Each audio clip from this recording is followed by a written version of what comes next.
You know, this pile of packages is so big that I'm just starting with them here, and we're going to start going through them.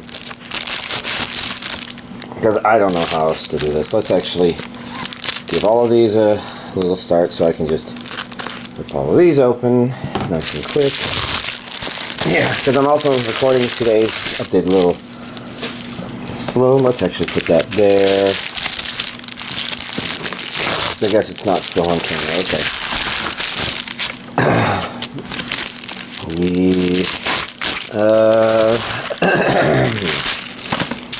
There we go. The one non-anime. MFKZ. I thought it was MKZ. But, you know, kind of saw a little bit of this. Kind of curious to see if it's any good.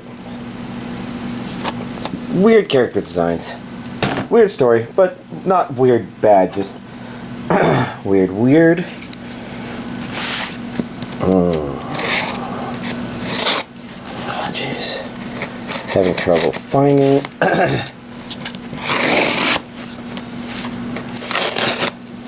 There, that should get this mostly there. Cool.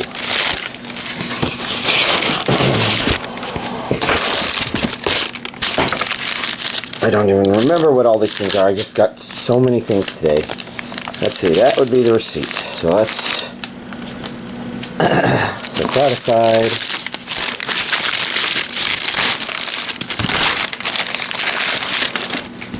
Oh. So then what the hell were the other things? I'm getting lost as to what I received, when, where, why, and how. Huh. Well, this one should be... Oh, yeah. That makes sense. So that's the final thing over there. Let's see. I want to slip that one out. This is a Kickstarter thing. Let's...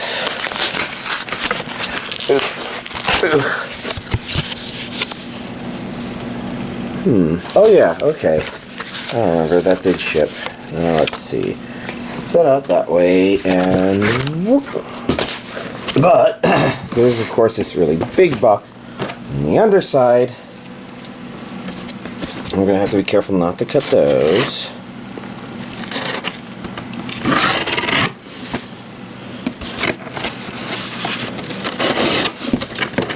There we go.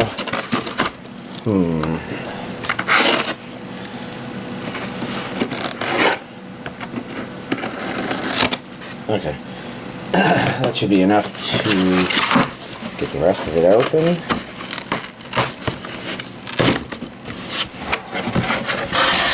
And I don't have enough room here to do anything else, so I'm just going to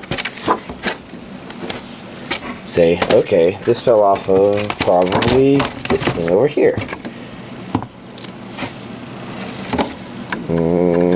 Maybe like that. It seems potentially reversible.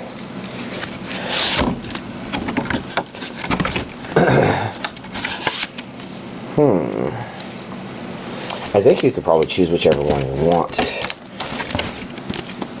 Oh well, just need to dig all of these things out. I was gonna say there's one more in the corner, but there's also one more down here. I guess I need to check to make sure there isn't any more hidden in this super huge box.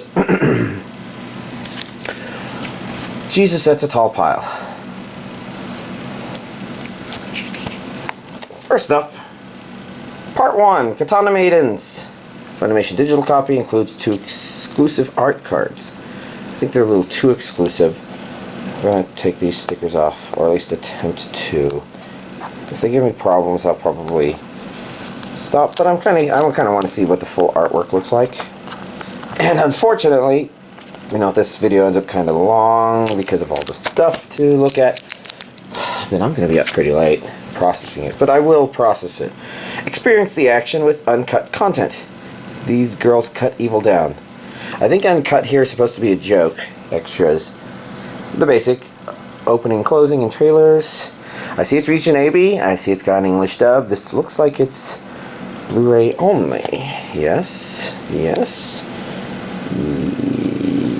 Well, it says up there, Blu-ray. Same artwork underneath the cover, so I guess that kind of raises the question of why we needed to take the stickers off of the thing in unboxing. And sorry about the coughing. I suspect there's probably something in the air on account of our Austin talking about pollen and dying, and that's a pretty standard thing for here in Austin. If you've not heard me say it before, well, usually the question is it allergy season here? Which allergy season is it? Because once one thing stops, another thing starts. Okay, I guess this is some really bullshit plastic. Okay. It's not wanting to open. Yeah, look at that. There's some bullshit plastic still right there.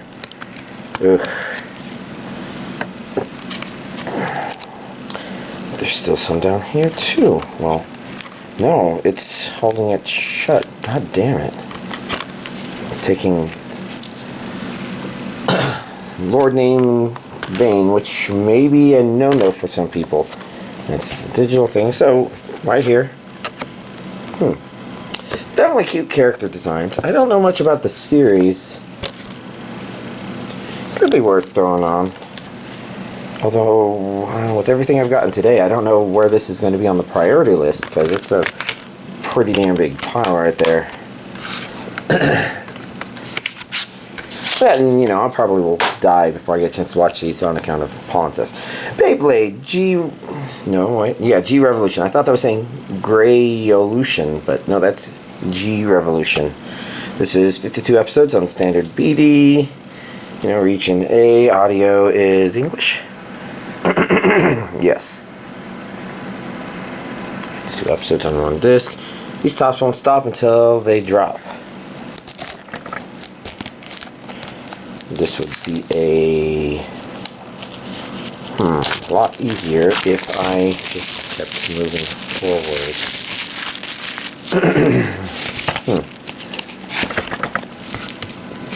Okay. Cover stayed the same. This is Eastern Star /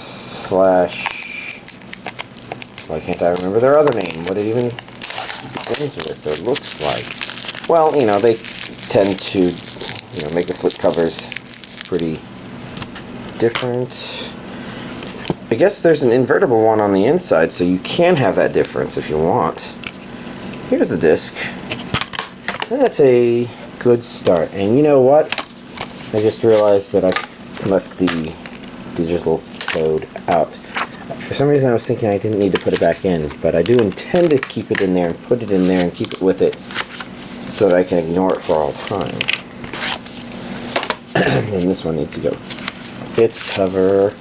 Next up we have My Hero Academia 2 Heroes, which I was thinking I would be able to watch this week, but when I looked at the timing for when it aired, it actually aired closer to the end of when the 3rd season did stuff, which makes me think I actually have to hold off on watching this.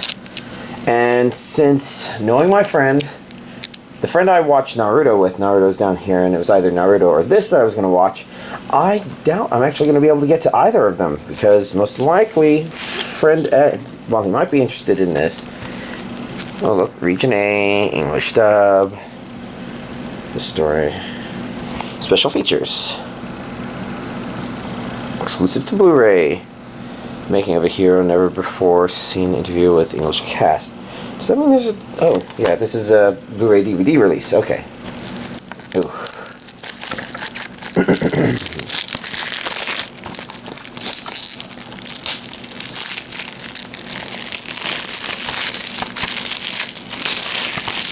Well, anyways. Jesus. Huge mess. Here we have the Blu-ray version and the DVD version. Yeah, I can't help but think that, I definitely have to wait for, there we go, I have to wait to watch this. Because it talks about Deku and All Might getting an invitation to something, but I can't help but think that I haven't seen anything that would make me think people would be saying, I should probably invite Deku and All Might, which might mean that something in the third season might set that up, or no, I don't know. Saiyuki Complete Collection, all 50 episodes, 3-disc set. So this is basically a Blu-ray release of Saiyuki, which, let's see, is Region A. It should have both dub and sub, which looks like it does, even though this camera's not focusing. I see includes seasons 1 and 2. That's pretty good.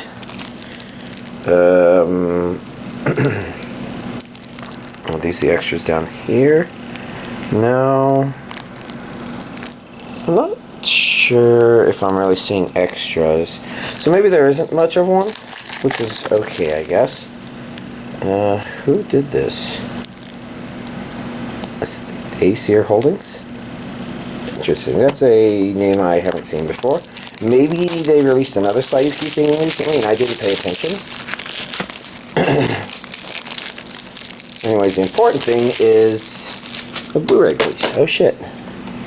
Get back up there. Okay. I was wondering, because I guess I got two very similar things today. Saiyuki. On Blu-ray.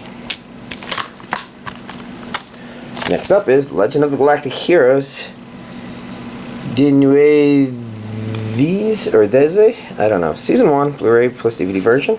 I definitely see a person underneath this, so we want to see two people. Some Galactic Bishonen!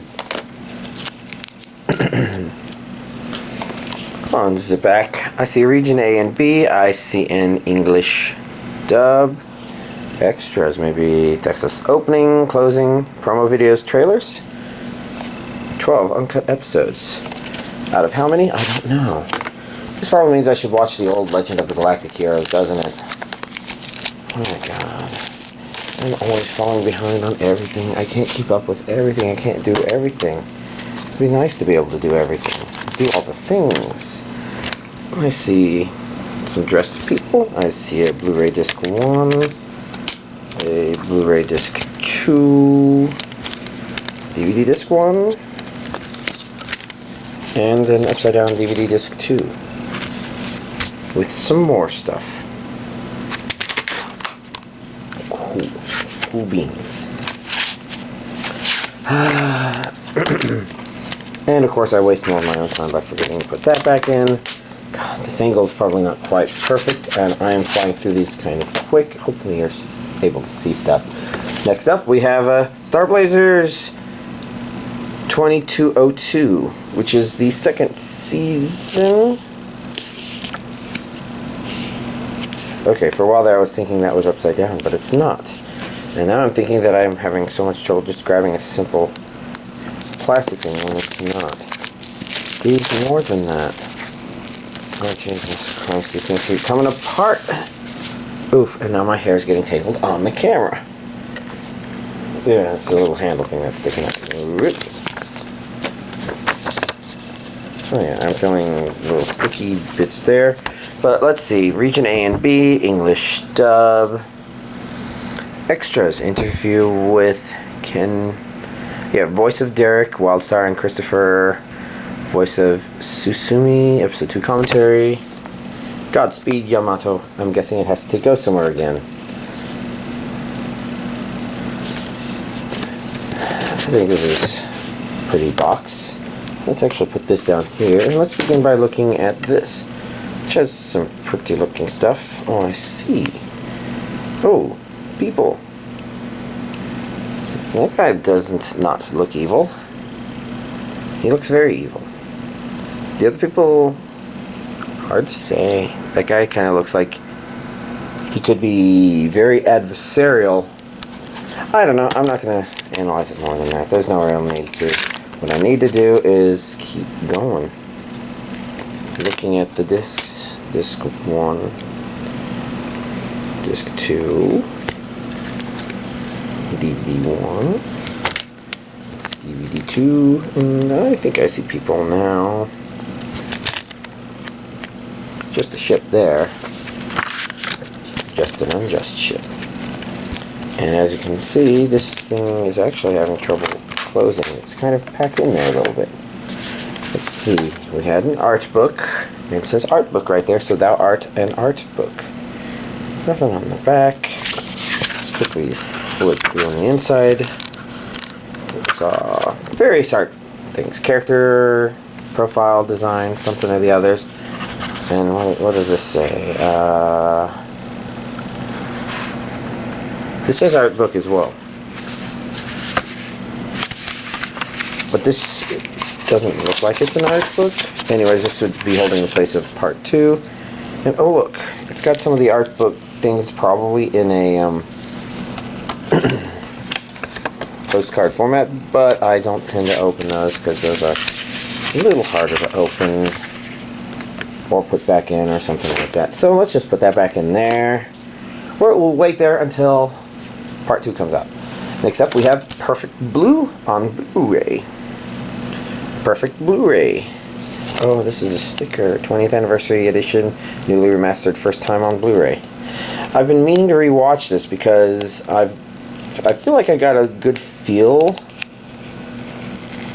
for a lot of the Satoshi Kon films, except for this one, where I remember the major twist, but I really need to rewatch it and get a good feel for it, because a lot of his stuff it's not really about the twists, I guess. I don't know. It's kind of about the thing. Oh, this is annoying.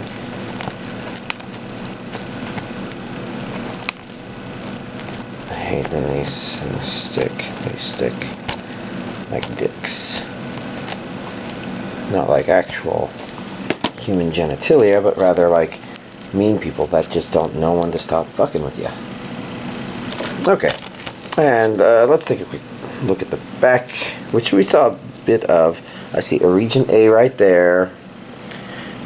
Bonus features, newly remastered original definition feature presentation, lectures by Satoshi Kon. Interesting. Angel of Your Heart recording sessions in full English version, cast and crew interviews, theatrical trailers, and G-Spot. This one's got some interesting bonus content. Nothing that's like that strikes me as, oh yeah, you're definitely going to have this, but I think a lot of people might actually like some of that stuff. If you're not familiar with Satoshi Kon's work in general, he's done one of the best jobs I've seen of kind of playing with the viewer's expectations along the lines of them being an actual viewer, which for some of his other titles pretty much means that they mess with your head way more than you really think should be possible.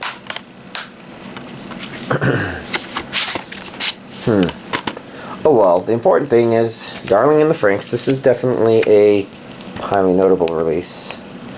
Ooh, yeah, the Funimation stickers like this. Actually, now I think about it, I don't know which side is definitely right side up. It looks like maybe if this is right side up, then it's supposed to be this way, but it really could be either way. I'm feeling a little bit of the sticky goo there. Let's take this sticker off and make sure there isn't a sexy logo underneath it, because there's an OK logo on the top of it.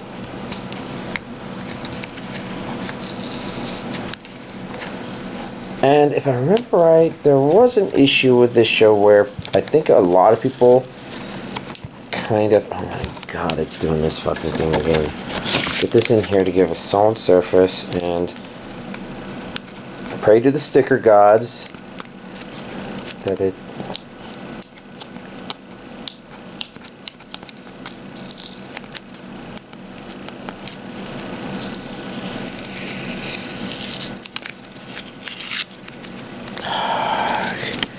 sick and tired of these stickers. It'd be nice if there was just a sticker removal gun. Just zap it like a ray gun from Mars Attacks or something like that. Poof. No, it's gotta be a fucking piece of shit. I'm not gonna deal with this right now. This is taking too much time. Because all this time, you know, prevents me from being able to go to bed. it looks like this is a part 1. Yeah, it says part 1 right there. So this will hold both things in the end, which is good. It's definitely not as long and flat as it seemed like. Blu-ray exclusive bonus content. I see episode 6 commentary, 12 video commentary, pre-broadcast special, web previews, text list opening song, trailers. Includes episodes 1 through 12, 40-page production art booklet, 10 character art cards, exclusive picture book replica, and a really fucking sticky thing on the back.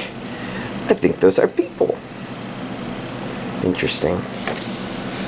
I have no idea what this would be like. Does it say anywhere on here?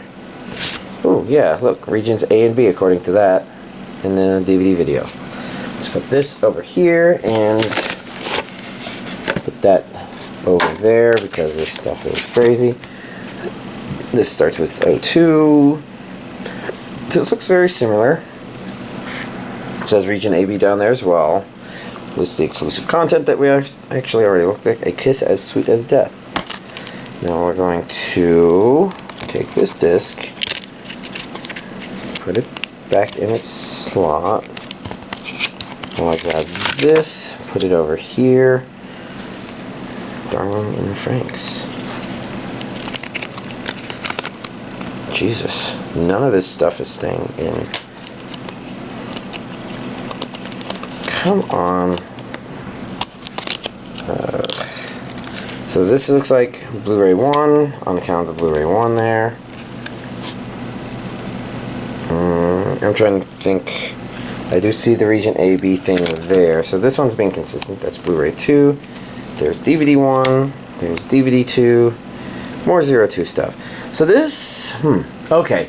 I can kind of see what they're probably going for in terms of what this will look like. So part of the reason the box set is set up the way it is, I think, is because you can probably choose which of the two most important characters you want to have showing on the front. Oh my god, this is one of the most bullshit stickers ever. Oh well, next up we've got Darling in the Franxx art book replica. So I'm guessing this is a replica of something that got released in Japan, probably. A lot of drawings. Okay. And then in here, art cards plus picture book. Remove this box to fit your copy of Darling in the Franxx Part 2. Yeah. Which I'm guessing is going to feature the guy.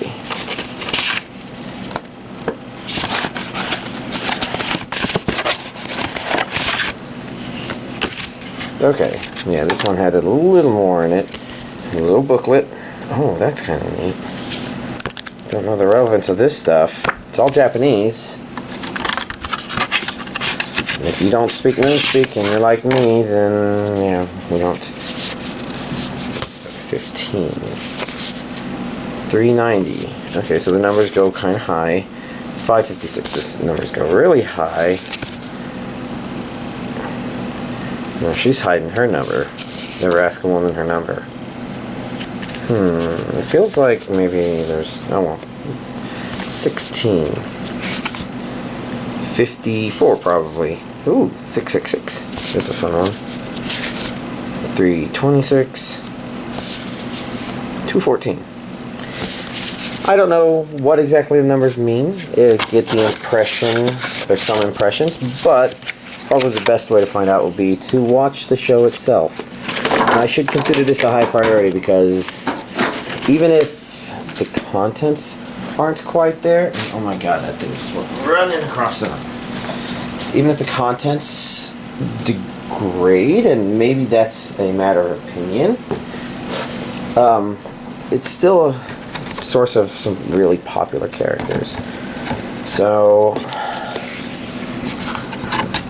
I, of course, am a big fan of, being able to look at the female form, so I will put her up front. 02. Next up, we have Naruto Shippuden DVD set 37.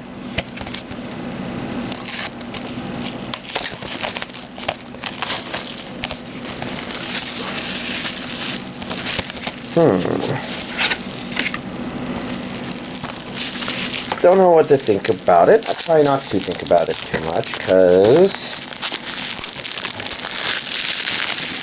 maybe it could be close to something relevant along those lines, or maybe not. I don't know. Let's see. 437 to 486. And again, I'm probably not going to be able to watch this. My guess is the friend I normally watch this with is most likely not going to prioritize this over watching Overlord Season 2 and Spider-Man Into the Spider-Verse, which are definitely high priority watches.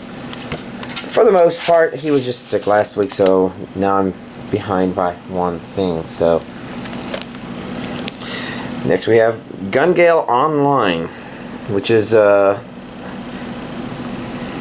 yes. I was trying to think, isn't this just the same name as the Sword Art Online thing? This is the same name as the game mentioned, but I think this is a side story. Yeah, that's right, I think I can put that aside. We're going to... oh, yeah, okay, so this has information. This is an Aniplex release. Aniplex hasn't done this in a while. Well, let's see what this can tell us. Disc 1 has those episodes, and Disc 2 has those episodes and the bonus episode refrain. Good to know. Features and bonus content: Japanese, English audio, English subtitles, audio commentary, textless opening ending, deluxe booklet, postcard set, staff. I'm looking to see if it says region information. It doesn't, which might mean that it doesn't have any region information, or maybe it does. And so I guess, let's see, we've got card advertisement for Fate Apocryphia. Don't know if I even pronounced that right. We have card. We have art book. And then finally, we have the actual discs themselves. Discuss. Or not. 2 discs. Is good. Let's see. Next up, we're going to look at Aria the Natural. Kind of hard to read that. Pretty artwork. Oh, it says it down here, but the Natural. Yes. Which I believe is part 1 of Season 2. You know, this Kickstarter is very slowly dishing stuff out. I hope it's profitable for them. Text is really small. Contains episode 1 to 13. Promo video, something or the other. I don't know. I'm having trouble reading all that, so let's take a peek on the inside.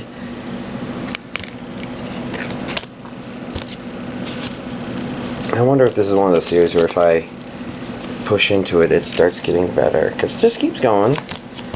And I think one of the issues is it doesn't feel like it should keep going. Let me grab something from the side here, because I'm kind of curious and want to take a look.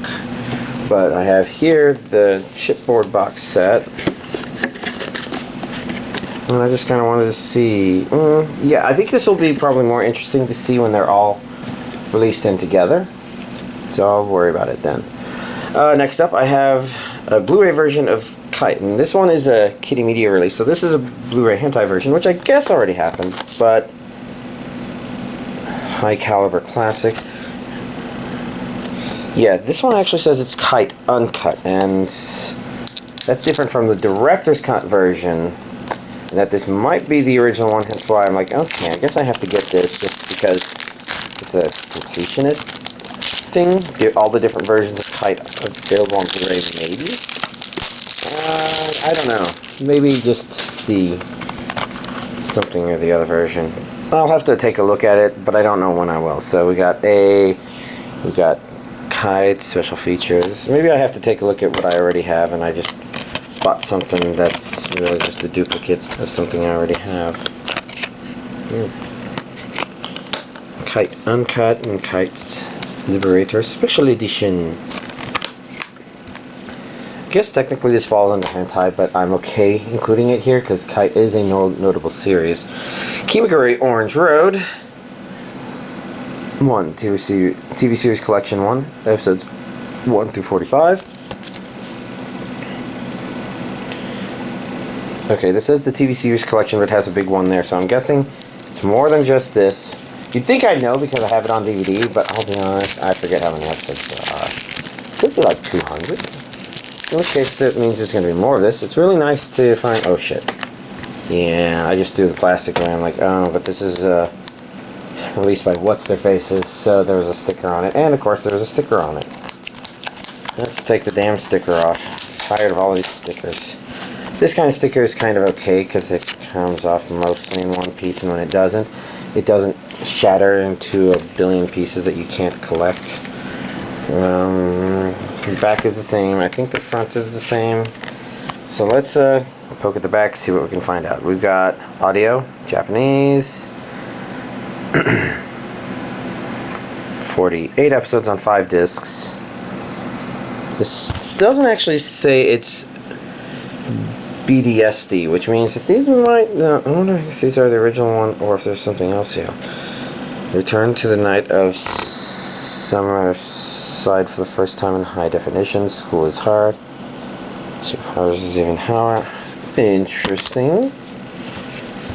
I did not know what kind of a show it was, and now it's suggesting some interesting stuff.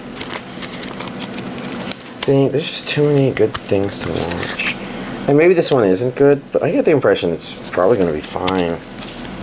Orange Road. Is that what it says? Yes. I was wondering if that was a Q back there. But... and... last but not least, Fullmetal Panic Invisible Victory. This time I don't have to worry about that damn sticker. This is a limited edition version. Which special audio drama CDs get the full story with exclusive audio drama, 80-page art book plus of additional extra content, episodes 4.5 and 8.5, location scouting videos, even if music video and making of, promo videos, textless songs, trailers, lots of stuff. Oh, Region A, English dub, 12 episodes on 2 Blu-ray discs. 12 episodes on DVD. So this is a DVD Blu-ray release. And if I could get the plastic without grabbing the absolutely everything else, that would be nice. Stupid plastic.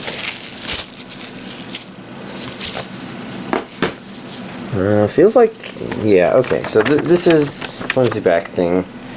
But there's also audio drama translations. Interesting. I guess it means that the audio dramas are probably in the original Japanese and you've got translations. Oof.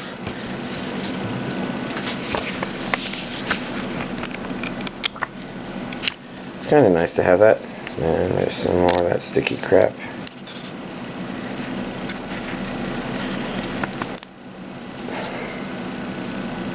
Ugh. Well, at least that stuff's not too bad to run into. Oh yeah, I did look through all that. It's not going back in, I guess. No, I might want to try to put it in. These are good old cast. But let's dive into it. First of all, we have what looks like the Blu-ray DVD set with a mecha on it. And of course, putting that aside, we have a mecha on the inside. Sergeant Sosuke Sagura. I'm forgetting her name, it begins with a K. Extras. This is a Blu-ray. Okay. Then we've got DVD 1 and DVD 2. If we take a look in the back, more mecha. That looks like his normal mecha. I at least vaguely remember that much. Ooh. Yeah, this is just a lot of stuff to go through. Special audio drama, Fullmetal Panic Invisible Victory. Was it Testarossa? I'm not sure if I'm mixing up her name with Fate Testarossa from the thing. 2 special audio drama discs. And More artwork. More artwork. I think I want to see if I can fit this back in here with this. And it is possible that this is all that this release, because this is kind of set up to be thing to permanently hold all this stuff. I saw some character designs, saw some scenery, I saw some mecha, I have a lot of designs. It's colorful stuff. Ooh, can I get it all in? It's a bit of a tight fit, which is unfortunate, but oof. Here's this week's anime DVD collection update. I think I only watched one episode of this as the only anime I watched this past week. Some of that makes sense. I spent most of Sunday asleep. I did a lot of video game playing in between stuff. But yeah, so I don't know if I watched enough of this to really get a good impression about it, but it does seem like one of those slice of lives that I'm like, it's okay, but it's not the kind I guess I normally look for. Like, it seems like there's categories of slice of life that I do and do not tend to go for, which doesn't really say much about this. I'm not sure what to really say about it. The characters are just kind of sweet and they're doing stuff. It seems like the art is kind of nice. You know, maybe kind of like what's on the cover here. A whole lot of that. If you just wanted to see maybe nice life-size animals, except of course the characters themselves are not life-size. But yeah, so not really much I can say about that.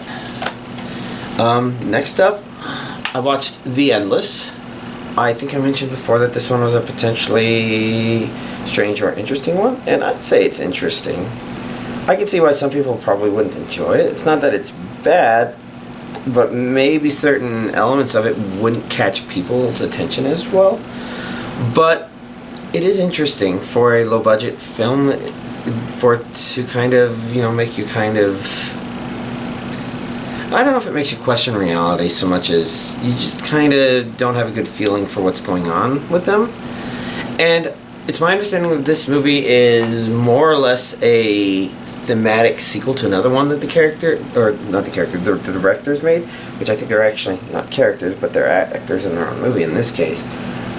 And from what I read on Wikipedia of the synopsis, I think I get the impression that it's not only a shared universe, but the majority of the two movies actually take place kind of geographically close to each other, and one is kind of a microcosm of this one, whatever the other one is, kind of, depending on, you know, what you're trying to get from it, because this one, you know, it's kind of a bit of a character story-ish.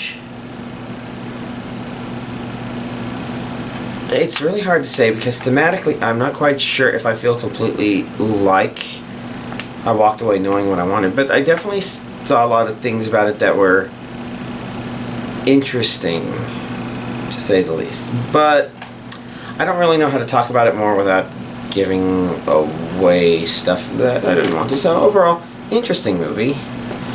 And then there's Spider-Man Into the Spider-Verse, and I have to say, it's pretty damn fucking awesome. I don't even think I can talk about all the things that I really liked about it, because some of them are things that I just want people to experience for themselves watching it. But for the most part,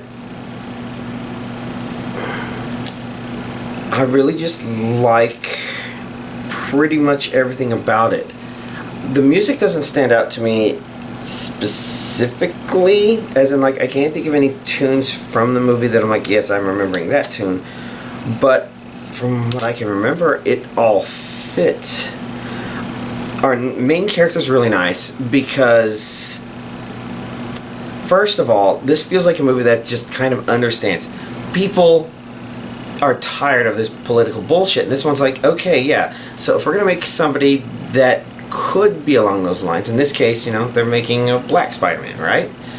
Well, a lot of people would want to do a lot of head nodding, shoulders something, and drop a lot of political hints, instead of focusing on what the story should be, and this one focuses on what the story should be. It doesn't make it political, it doesn't make it things, so you can just enjoy it. The main character may come from a place that you know, a well-to-do white person like myself wouldn't be, but they don't make it about that. That's just kind of part of who he is, part of his environment, and the truth of the matter is his problems are ones that are actually a little more universal and easy to understand without saying, hey, we have to all think about this, which basically means you don't think about it. You just watch it. You're like, man, this poor kid, this life is hard on him. And then, you know, that is thematically important because that's exactly what the story needs to be. And I didn't even realize it, but it's actually successfully two different kinds of stories at the same time. It's not only a coming-of-age story, but it's also a superhero origin story. And, you know, superhero and origin stories are, of course, you know, always really valuable money-wise, I guess.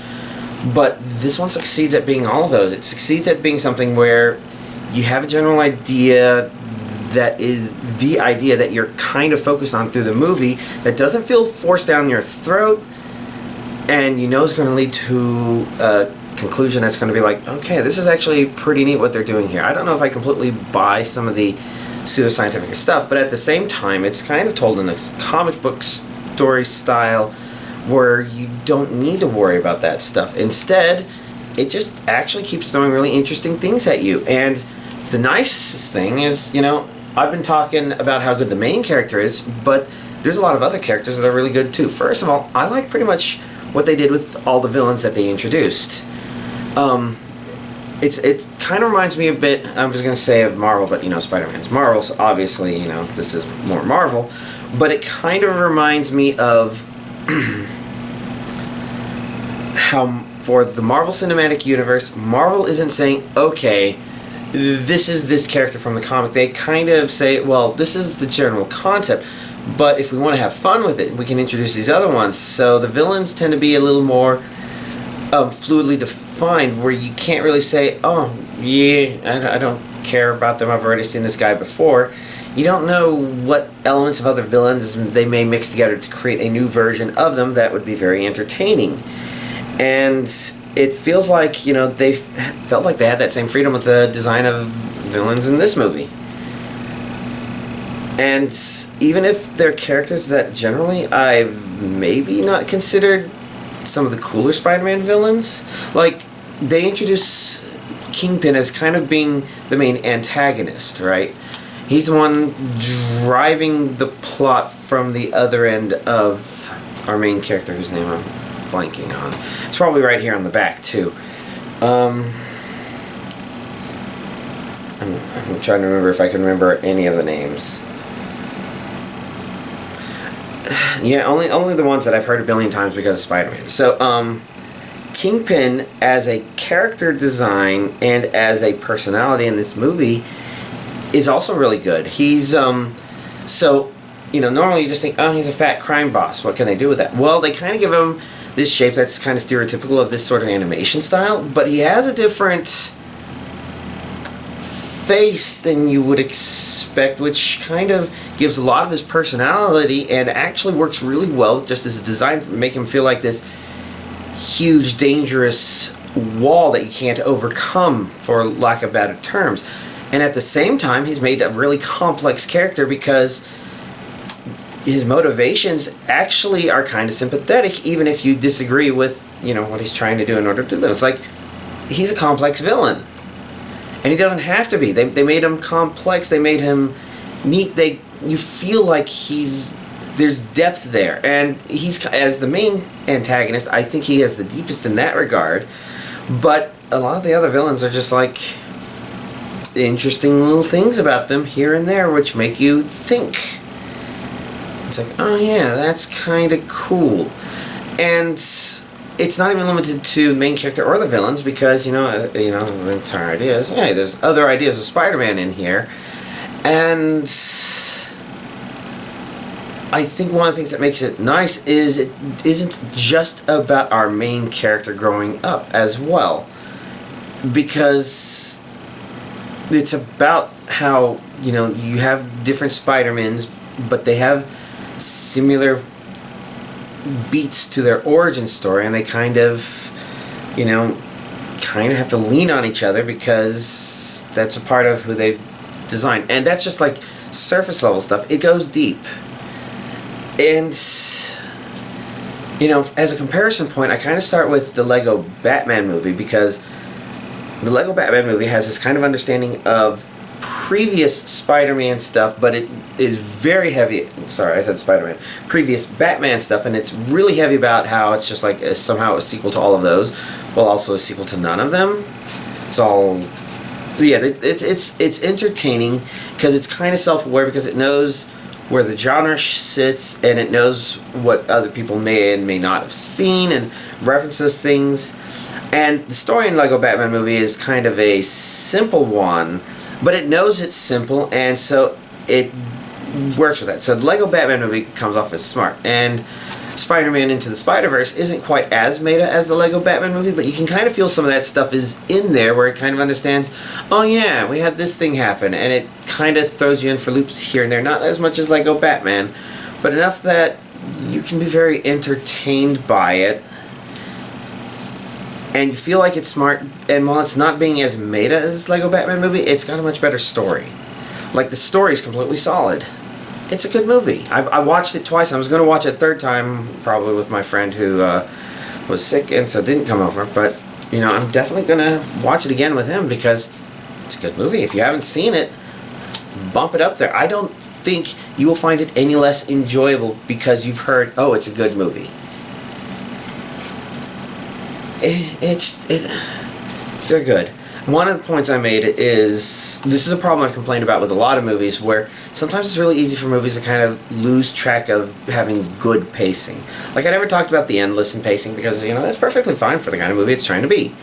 You know, it's right there where you're supposed to kind of soak things in, and it kind of wants to roll things, unroll things, or something like this, and just have little things just kind of make you tilt your head more and more until you're like, oh shit, is that what's going on here? Whereas Spider-Man Into the Spider-Verse, what was I even talking about? Oh yes, pacing. One of the neat things about this movie is it changes pacing as needed, because it kind of understands this needs to be a slow scene where people are kind of getting information, letting their feelings settle, and this is a quick scene because it's supposed to feel quick. It's supposed to make you feel stuff. Yeah, that's a lot of glowing praise for the movie. Consider it. It's a good movie. It's a great movie. So, one last thing for me to talk about here. You know, I played Monster Hunter. I usually don't talk about the Monster Hunter stuff that I'm playing, but I played Shantae Half Genie Hero. I think I had started it last time, and now I've gotten a chance to beat it, at least the main story. I haven't tried any of the side stuff, and I'm not quite sure if I am or am not yet. But I can say that I played it, and I think I have a good feel for the game in the series, except I don't remember the second one too well, other than the second one feeling kind of short.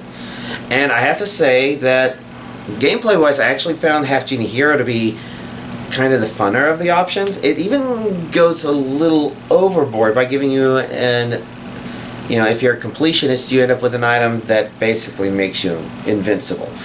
And so it loses a lot of the late game challenge for someone like me that gets all the stuff. I'm like, well, I just can't turn this off because I'm the kind of person that's like, I need to use all the stuff.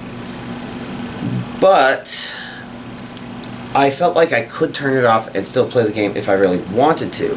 One of the nice things about it is, compared to previous Shantae games where you have these artifact things that I think are mostly one use, oh, here's your shield thing, and oh, here's your fireball.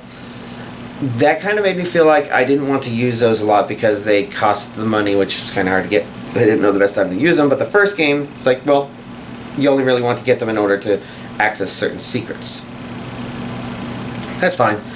But this game, it's tied to a magic meter, which you can recharge and you can manage, and overall, it feels like it encourages you to use more magic. And with the dancing, she's got a lot more transformation, dancing sort of stuff. None of the warp stuff. And it doesn't quite have the same funness of the original game of, you know, that stuff. They wanted the transformations to be able to be quick, so you go in and out of stuff and you can just continue to do stuff. So the dancing isn't quite as fun as the first game, but it kind of feels like this is a very Shantae feeling gameplay, where you feel like you're playing as Shantae, the half-genie hero, finally for the first time in a long time, with a lot of variants. Now, the worlds are set up a different way, where it's not a big open world that you explore, or it's not a chopped up open world that you explore like in the third game. Instead, there's clear stages with progressions, and you go back to a lot of stages in order to use abilities to find new things. So it's a bit like the previous game, but it kind of feels like it's more trying to lead you through a level from beginning to end, and at some point you just say, okay, I'm going to use the whistle because I think I'm not going to find anything else here.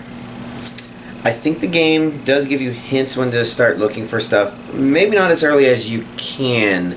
So for me, I found myself going back to a lot of levels when I'm like, I remember I could use something like this there, and others were like, well, I don't remember what was in the water here versus there.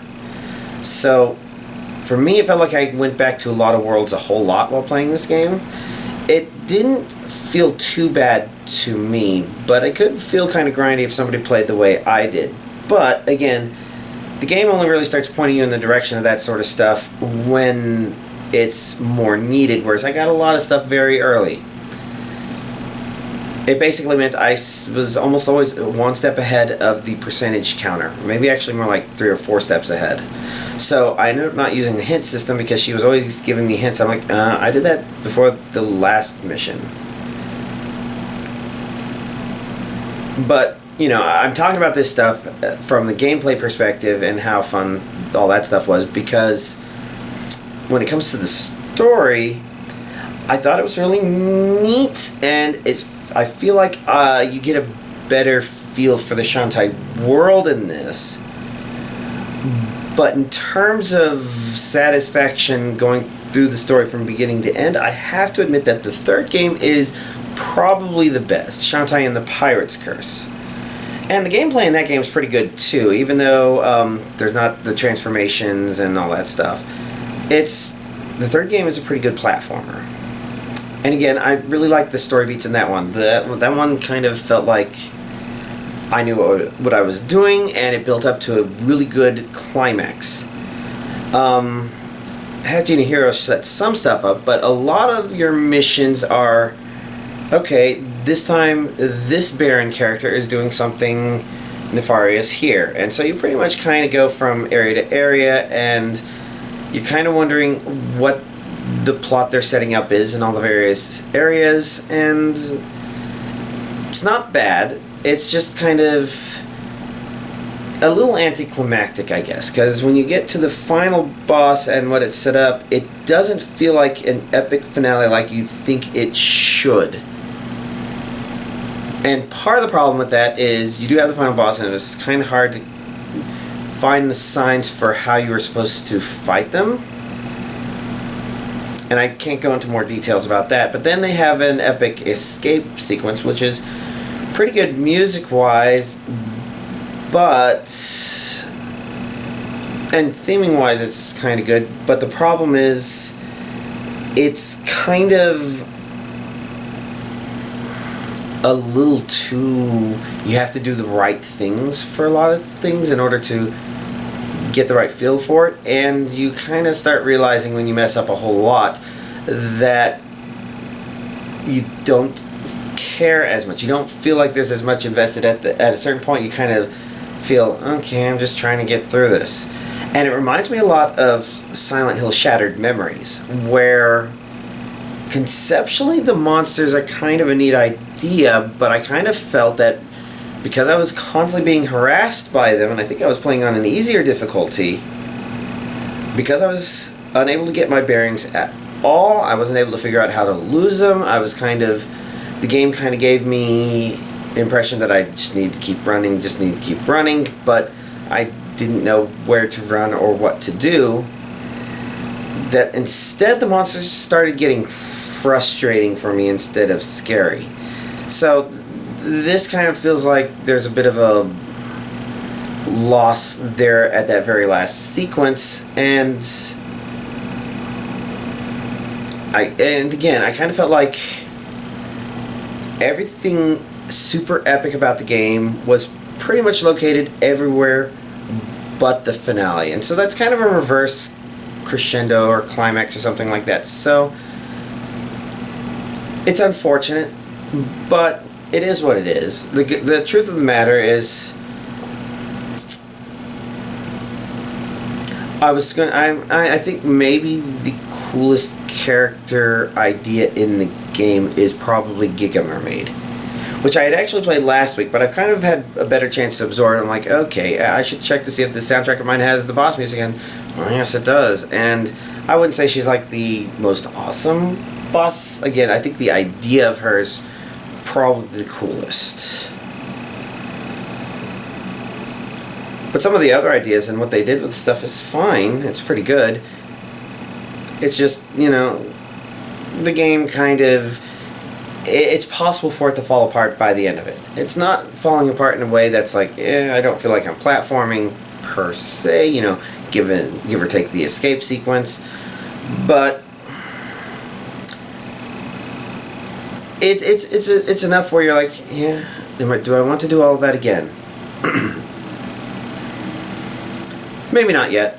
The nice thing about the Ultimate Edition is it comes with all the other stuff that they developed, and I think maybe the one where you play as your friends, you know, Bolo and, I can't remember, Roddy Tops, okay, and then, I don't know if it was Sky or not.